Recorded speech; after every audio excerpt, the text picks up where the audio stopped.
Hi everyone, I'm in a different location. I'm actually sitting in Mac's car. We're out on an outing and this is the Facebook live cooking tips, and I'm looking at myself, not you. So hi everyone, and it's cooking tips at 2:10 with Veet, and I'm a little bit early. So for those who don't know who I am, I'm Veet Karen from Veet's Vegan Cooking School. Still looking at myself.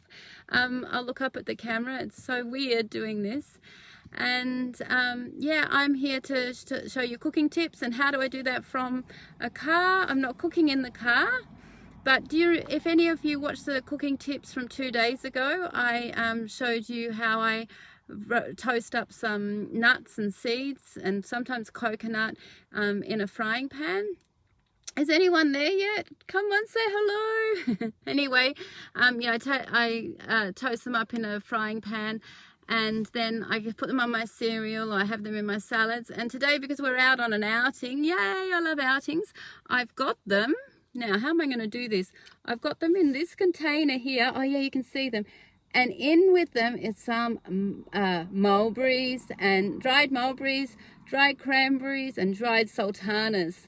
So you can pop anything in there and you've got a go-to snack.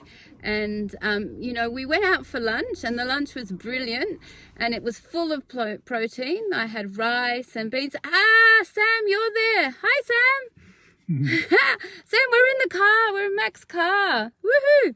Anyway, have you seen my snacks? You've got to make some of these, Sam.